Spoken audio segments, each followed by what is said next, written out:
Thank you very much, everybody. We have a lot of big signings, good signings, one in particular, which we'll save for the end. And I'll ask Will to go over these individually, and we can see how we do. Yes, sir. First, for your review, we have 56 sub-cabinet level appointments. This includes probably most notably 7 ambassador appointments. Those will be the first ambassadors, I believe, that you've transmitted to the Senate. Okay. And they're very good.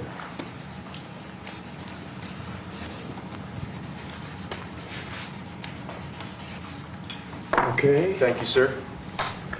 Second, we have acting designations. We're actually designating Doug Collins to be the acting leader of both the Office of Special Counsel and the Office of Government Ethics. You know Doug, everybody, I think? He was in charge of the fake impeachment hearings, remember? That I won very conclusively. Fake charges by the radical left Democrats. Okay. Next, sir, the Federal Executive Institute is a program that was set up during the Johnson administration to train senior-level government bureaucrats. As you've identified repeatedly in the last few years, the senior levels of our federal government are not adequately serving as stewards of taxpayer dollars, so we're recommending zeroing out that program effectively. We're actually getting rid of a few programs that are just a waste. Just really a waste. Thank you, sir. Next, we have an executive order relating to the Foreign Corrupt Practices Act. As you've repeatedly identified, the way that this act has been enforced over the years has been devastating to American business opportunities and business competitiveness abroad.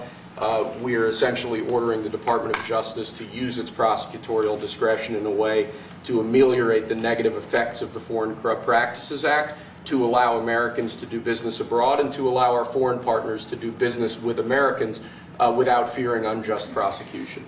And for those of you that know this, it turned out to be, it sounds good on paper, but in practicality it's a disaster. It means that if an American goes over to a foreign country and starts doing business over there legally, legitimately, or otherwise, it's almost a guaranteed investigation, indictment, and nobody wants to do business with the Americans because of it. Nobody wants to do business. They say, look, we can deal with China, they can do whatever they want. We can deal with Russia, we can deal with anybody, and we have a normal life. You deal with America, the FBI gets over there. They don't investigate death and murders on the street in New York and Los Angeles. They go over and investigate a business guy trying to do business. So it made it very, very hard from a practical standpoint to make deals. They want to deal with the Americans, but they don't want to be under investigation every time they speak to an American, every time an American makes a phone call to somebody in a different country. It's a disaster for this country. And I guess it was a Jimmy Carter concept, and it sounds so good, but it's so bad. It hurts the country. And many, many deals are unable to be made because of it. Nobody wants to do business because they don't want to feel like every time they pick up a phone, they're going to jail. So we'll sign this, and it takes courage to sign it because you only get bad publicity when you sign it. It sounds so nice. The title is so lovely, but it's an absolutely horror show for America. So we're signing it because that's what we have to do to make it good.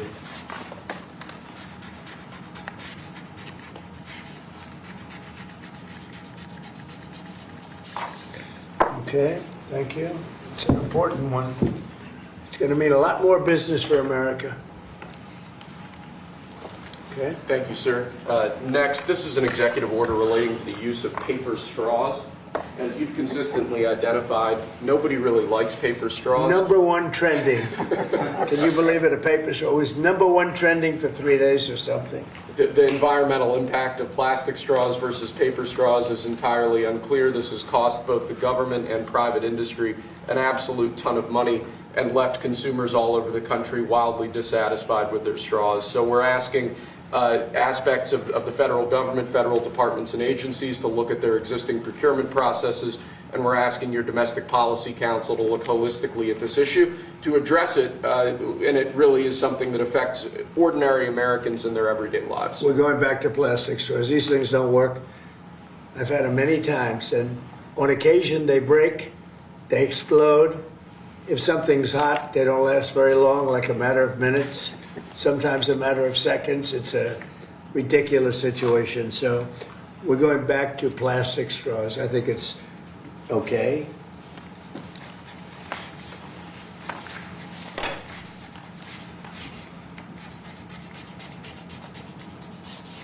And I don't think that plastic's going to affect a shark very much as they're munching their way through the ocean. Okay. Thank you, sir. Next, we have a full and unconditional pardon for former Governor Rod Blagojevich of the state of Illinois. Good. It's my honor to do it. I've watched him. He was set up by a lot of bad people, some of the same people that I had to deal with. He wasn't quite as successful, but he had somebody that saw what was going on. I didn't know him other than I believe he was on The Apprentice for a little while. He was just a very nice person. He had a fantastic wife. She fought like hell to get him out. He was given a sentence of like 18 years, and it was a sort of a terrible injustice. They just were after him. They go after a lot of people. These are bad people, the other side. So I think he's just a very fine person, and this shouldn't have happened, and it shouldn't have happened to him, and let him have a normal life and let him go out and do what he has to do. So I'm signing this as a full pardon. Rod Blagojevich. Mr. President, are you considering him for ambassador to Serbia? No, but I would. I mean, he's now cleaner than anybody in this room. He got a pardon. He's cleaner than anybody in the room. Okay. Thank you, sir. Next, in 2018, you imposed ad valorem duties, tariffs on imports of steel at a 25% rate. Since that time, a large number of exclusions and exceptions to that tariff rule have been implemented. Because of the damage to the United States steel industry that those exceptions and exclusions have imposed, we're now, this order would reimpose that 25% ad valorem tariff rate on imports of steel, and it's presented for your signature now. Okay. Do you understand what that means? It's a big deal. It's a big deal. This is the beginning of making America rich again.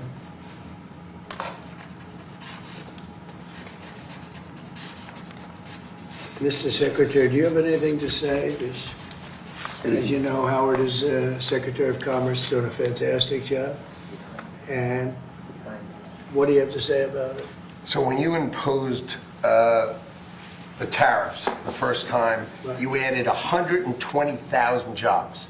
And since that time, it's been picked away and nicked away and excluded away, and we've lost 107,000 jobs. And remember, these aren't just general jobs.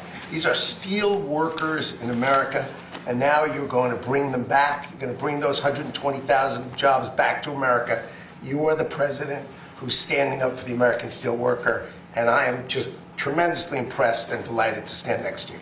Mr. President, So let me just make a statement, and essentially this is another way of saying we're doing a 25% tariff on steel and aluminum.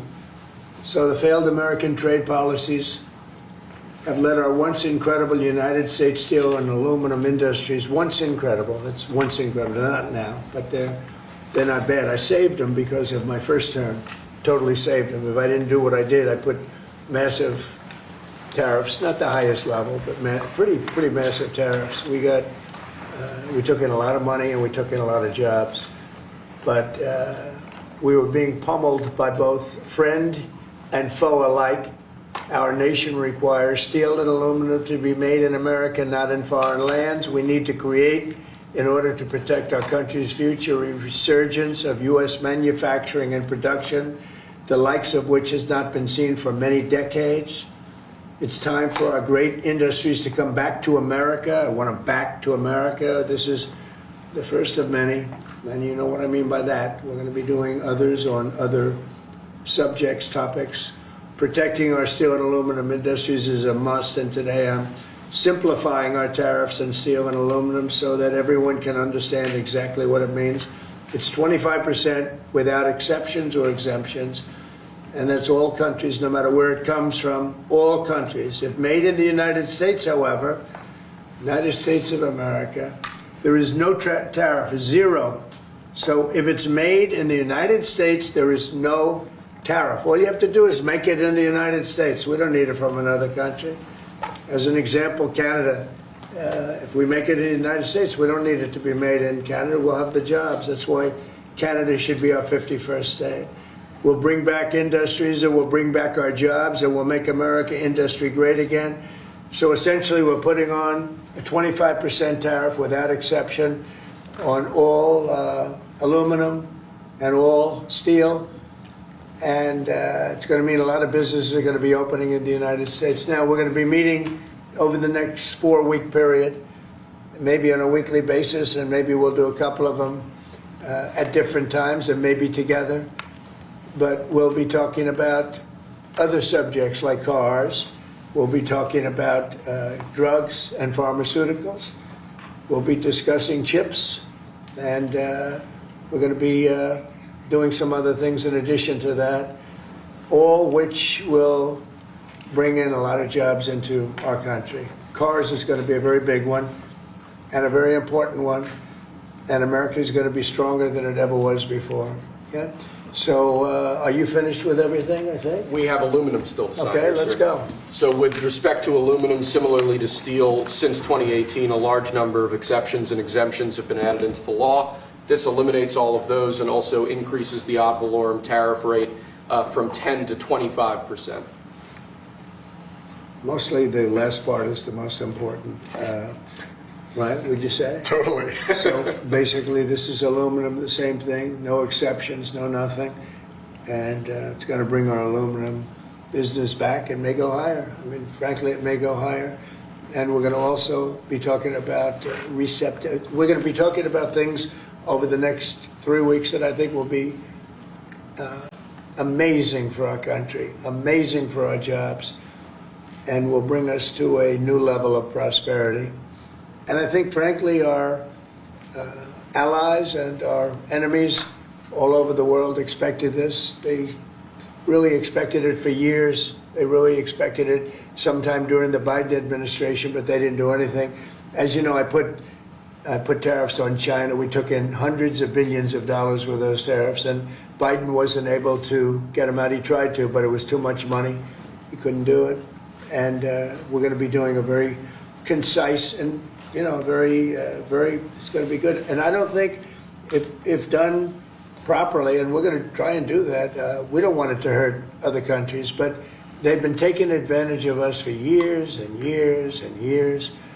And they've charged us tariffs. Most of them have charged us, almost every one, I would say, almost without exception. Definitely. They've charged us, and we haven't charged them. And it's time to be reciprocal. So you'll be hearing that word a lot, reciprocal. If they charge us, we charge them. If they're at 25, we're at 25. If they're at 10, we're at 10. And if they're much higher than 25, that's where we are too. So that's having to do with everything. That's not just steel and aluminum. But we'll be discussing that over the next couple of weeks. But we will be looking at chips, and we will be looking at cars, and we're going to be looking at pharmaceuticals, and there'll be a couple of other things also in addition. Mr. President, Yes. Mr. President, You U.S. spoke with steel the workers have said that they support this move. But what would you say to American consumers who are worried that prices That they do support this move? U.S. steelmakers. I love the steel makers. That's But- good. but what do you say Of course to they, American because they consumers? want to save their businesses. U.S. Steel will now be a very valuable company. Anybody that makes steel is going to be great. Anybody that works in big steel is going to be very happy. But what do you say to consumers who are worried about prices, sir? Oh, I don't think you're going to. No, you're going to ultimately have a price reduction because they're going to make their steel here. There's not going to be any tariff. These foreign companies will move to the United States, will make their steel and aluminum in the United States. Mr. President, Ultimately, it'll be cheaper. But we'll also have jobs. Many, many more jobs. Sir, what are you looking at in terms of tariffs on cars and chips? Well, we're looking at numbers, and we'll be coming up with a number, but we make some of the finest cars in the world, and some companies prohibit us from selling those cars in their countries, but they sell us cars, they send cars to us, and we don't do that. We charge nothing or 2.5%, and they'll be charging 100%. They'll be charging much more than that if you look at some of them. So I think those days are over. But we'll be announcing on other things such as cars. We got some other things we'll be doing. But the biggest thing is reciprocal. We want tariffs to be fair. If they charge us, we charge them. Tomorrow, the reciprocal tariffs? We'll be doing reciprocal over the next, I would say, 2 days, don't you think? 2 days, yeah, maybe. Mr. President, the Australian Prime Minister has said that you are considering an exemption for Australia on steel. Is that correct? And why? I just spoke to him, very fine man, and he has a surplus. I mean, we have a surplus with Australia, one of the few. And the reason is they buy a lot of airplanes. They are rather far away, and they need lots of airplanes. And we actually have a surplus. It's one of the only countries which we do. And I told him that that's something that we will give great consideration to. And would you consider one for the UK as well? Well, we have a huge deficit with the UK. Big difference. You don't have a deficit with Argentina. Is that country also going to be excluded? We have a deficit with a little deficit with Argentina, almost with every country, but Australia, because of the airplanes, they buy a lot of airplanes. There's a little bit of a surplus. Mr. President, if other countries retaliate, I don't mind. what is your plan for example, farmers? Last term, you gave Well, the money farmers to are the going to be farmers. helped Would you do that greatly. again? Yeah, the farmers are going to be helped greatly because they're not going to be dumping everything into our country. This will be a great bill for farmers. And in terms of retaliation, if they retaliate, it's, as I said, it's reciprocal. So if they raise it a little bit, then we raise it automatically. So I don't think it helps for them to retaliate.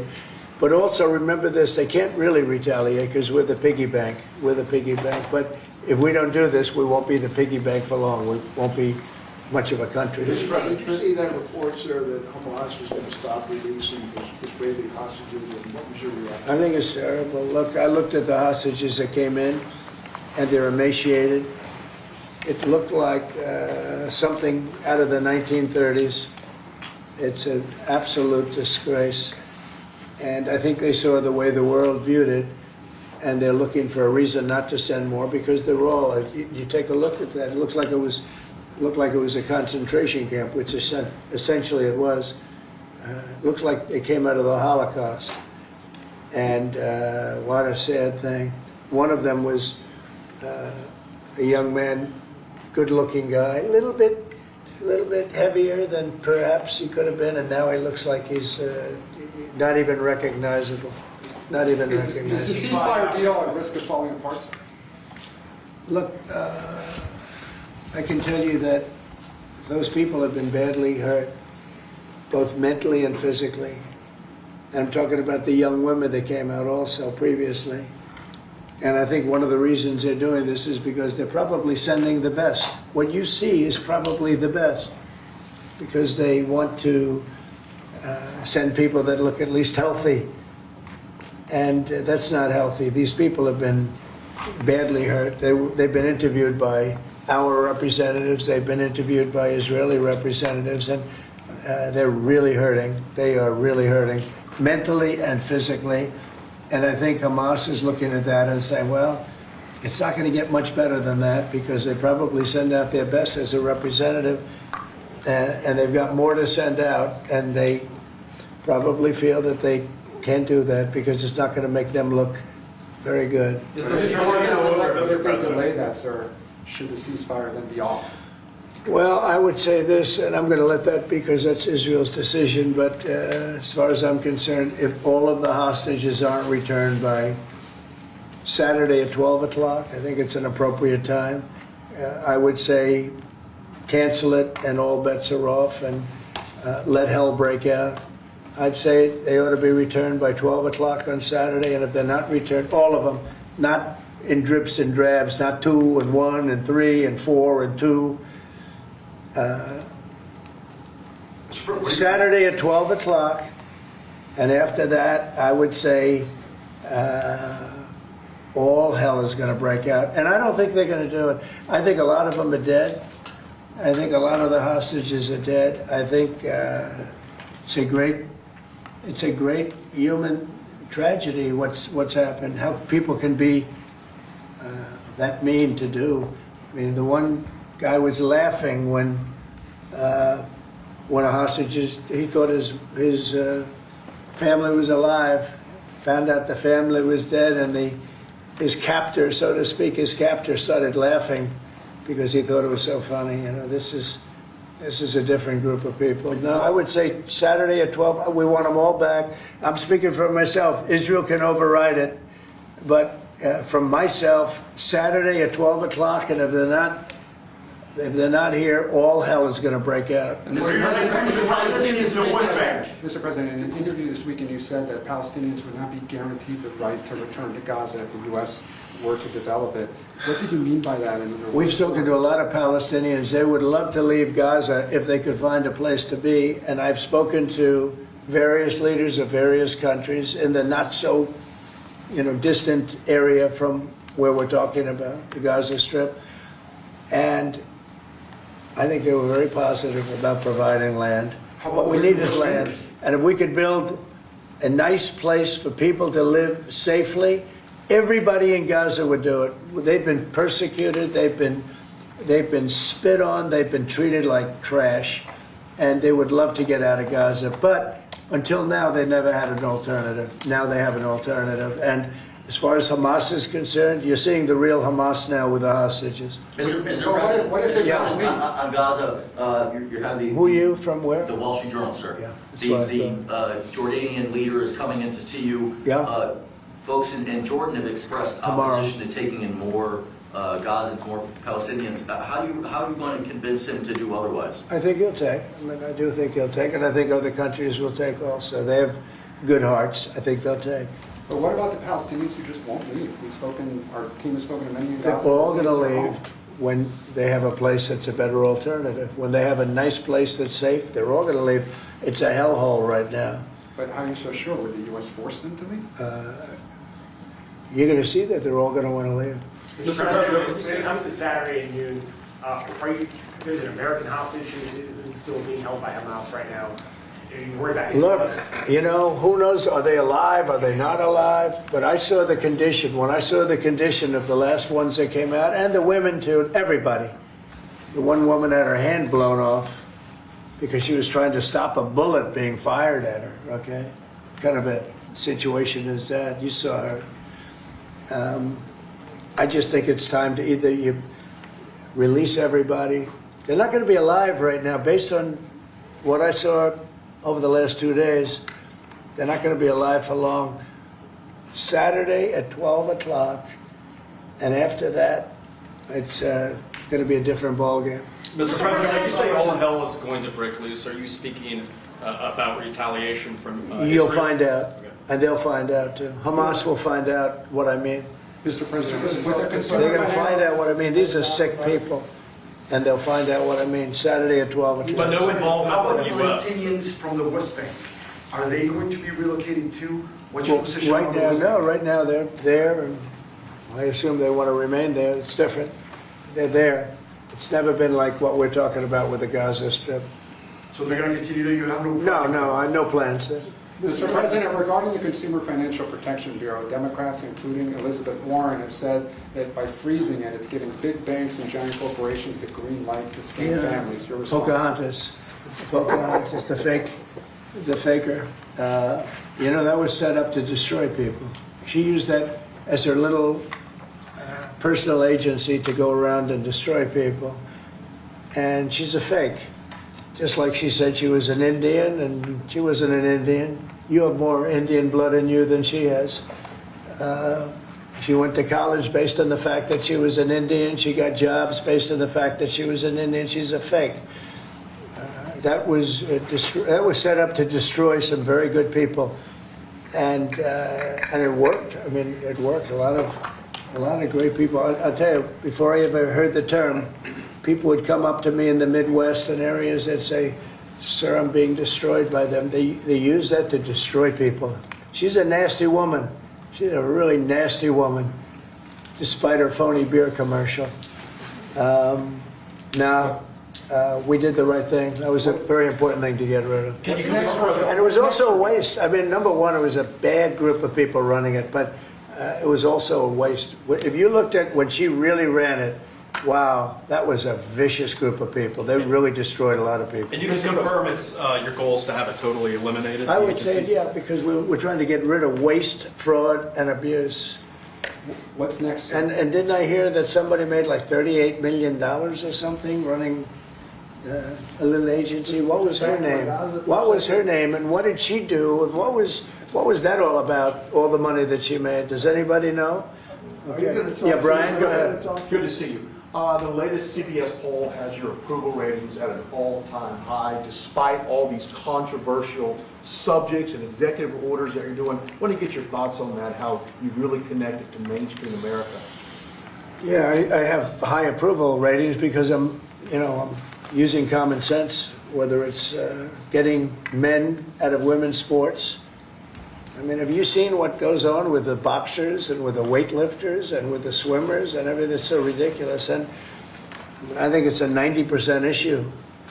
And, the amazing thing, the Democrats are still fighting for it. It's crazy. It's crazy. I think we should go to Congress also, have that cemented and, make it indelible.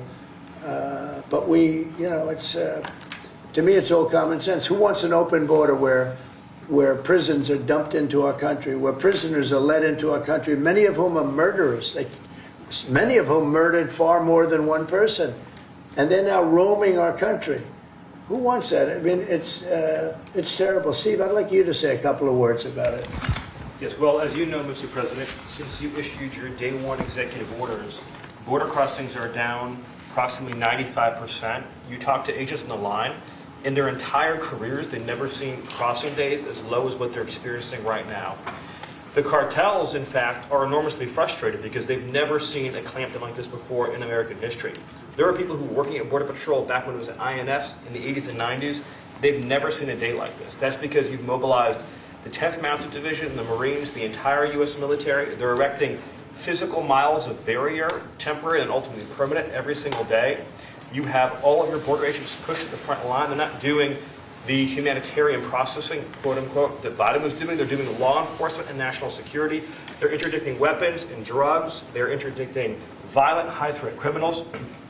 And the U.S. military is repatriating illegal immigrants at a pace and a skill that has never occurred before in American history. And those who are committing human trafficking and child trafficking are being prosecuted for felony offenses, and they'll be doing hard time in jail. There's never been a lockdown like what you have implemented through your orders and vision since you took the oath of office. What's your thoughts on DOGE? Wednesday at 10 a.m. we're having our first subcommittee going to focus on the fraud in Medicare. Yeah, before I discuss that, I just want to add to what Steve said. And we want people to come into our country, but we want them to come in legally. They have to go through a process. And we have to know that they haven't killed 9 people, or they haven't killed, like in one case, five people. And they're out on the loose, and we're all looking for that particular individual. This was all led in by Biden and the group of stupid people. Bad people and stupid people. Some are bad, some are stupid, some are both. But I'll tell you what they've done to this country. But we're cleaning it up. And hard to believe I can say it. It'll be better than ever before. But we have a lot of bad people we have to get at. We're searching out for a lot of them. I think Tom Holman and Christie are doing an unbelievable job. Christie Noem. They're doing an unbelievable job. They're taking out massive numbers of people. And you notice every country is accepting those people back. Remember, everyone said, oh, they'll never accept them. They're all taking them back. They have to. They're all taking them back. Every single country is taking them back. I don't know if they want them or not. I don't imagine they do, but they're taking them back. Are you going to talk to Zelensky this Mr. week? President, back on Gaza, you talked with Fox News about the billions of dollars we pay for Jordan and Egypt every year. Would you withhold aid to these countries if they don't agree to take in the Palestinians? Yeah, maybe. Sure. Why not? Is that if part they of the don't deal agree, that you mentioned? If they don't agree, I would conceivably withhold aid. Yeah. Are you going to talk to Prime Minister Netanyahu about this Saturday deadline? Sure. I mean, it's just my deadline, but they may change it, but I think it's, I've seen too many people come out. They look like Holocaust victims from many years ago. I've never seen anything like it. I didn't think this could happen in this world today. You know, we think we have a civilized world. It's not civil. These are bad people we're dealing with. So that would be my suggestion. And he can open it up or not open it up, but that would be mine. Do you have anything to say about that? Your commerce, but you have a lot to say from the standpoint of your faith and your religion. Go ahead. So it's amazing that 4 years of nothing, and then you come in and you immediately start to move the needle. You have hostages coming out. You send Steve Witkoff, who's done an amazing job for you. You're changing the Middle East. You're supporting your ally Israel, and I, for one, can't be more impressed with the outcome that you have driven. And choosing this Saturday to save people's lives or just be done with it seems like just the right choice. But I think it's time to come up with a date. What are we going to do? Keep every week 2 people, 3 people?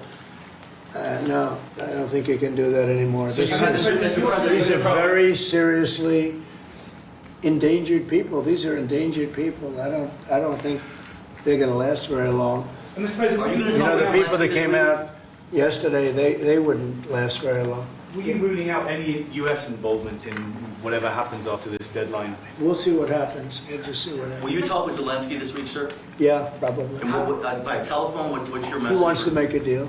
Let's see. We're dealing with him, and I think they both want to make a deal, but we'll have to see. It's got to be done. What is Zelensky going to Would have never happened if I were president. This would never have happened. Millions of people are dead. What will Zelensky have to give up, if anything? We'll talk about that later. And your reaction to a judge today continuing a pause on the buyout program for federal workers?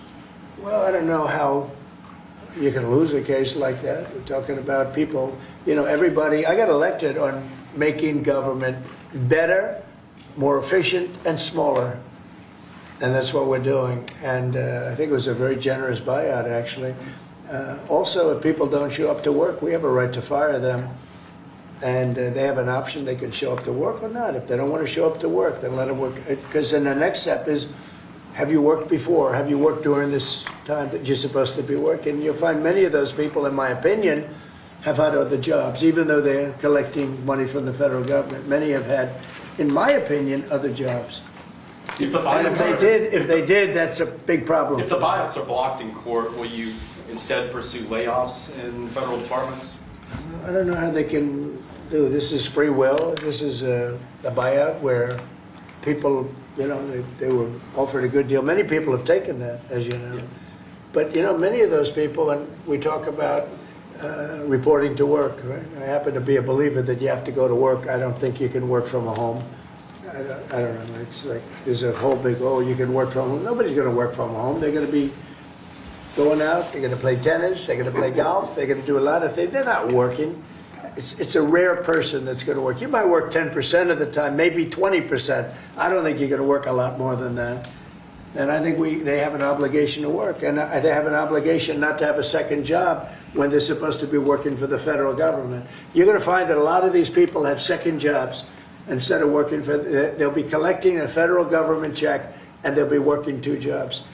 And that's big trouble for them. You've said a lot about South Africa in the last 2 weeks. Yeah. It's hosting the G20 summit this year. Are you planning to attend this, or are you skipping it and telling your cabinet to not? Well, we'll see what happens, but the South African situation is very, very dangerous and very bad for a lot of people. There's tremendously bad things going on, including the confiscation of property, and worse, much worse than that. You know what I'm talking about. And we're not making any payment until we find out what's going on in South Africa. Yes. What's next for General Kellogg going to Ukraine this week, sir, soon? Yeah, it is. Keith Kellogg. General Kellogg is an excellent guy, and he's spending time doing various things. We have numerous people working on numerous different problems. You know, when I left office, wasn't long ago, a little more than 4 years ago, we had no wars, we didn't have problems. Now we got the whole world is blowing up, but we'll put out the fires. You've been talking to Vladimir Putin Are you trying to set up a meeting with him? Well, I can't tell you what I'm talking about, but we are talking as a group also. I think he'd like to make a deal, but it takes two to tango.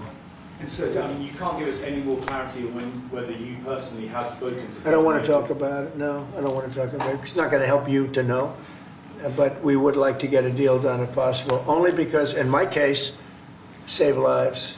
You know, we're much further away. Remember, we have an ocean separating. They don't. Europe should be paying what we're paying, and Europe has done it more in the form of a loan than with us. We just give it. You know, Biden gives it because he's not a smart individual, not a very smart individual. We have people over there today who are making a deal that as we give money, we get minerals and we get oil and we get all sorts of things, because why are we doing this? And all this money, we're in for maybe 350 billion and Europe's in for 100 billion. And Europe's in really as a form of a loan. In theory, they get that money back. In theory, they get interest on their money. It's a whole different ballgame. And Biden is the one that started doing this. Every time Zelensky came here, he walked away with $60 to $100 billion. I think he's one of the greatest salesmen who have ever lived, by the way. Can you discuss your intentions with the Kennedy Center, which you're now Yeah. board chair of? So we took over the Kennedy Center. We didn't like what they were showing and various other things. And I had a lot of the board members already, as you know, and we have some that will be replaced. But we have, I guess, a whole new group of people going in. I have Rick Grinnell, who's got some experience in that world. He's very good. Going to be handling it on a temporary basis. I think he'll do a great job, but we're going to get some great professionals. I'm going to be chairman of it, and we're going to make sure that it's good and it's not going to be woke. There's no more woke in this country. This woke has cost us a fortune and cost us our reputation, but the reputation's coming back very, very rapidly. Thank you very much, everybody. With regards to the Thank you. penny, sir. The penny, guys. The penny is gone. Penny's gone. Is the nickel next? What about the dime? What about anything? Good luck. The penny is gone. Your message is The penny cost this government a lot. Thank you, guys. Thank you very much. Any update on your policy? Thank you, Press. Thank Let's you. go. Thank you. Got it.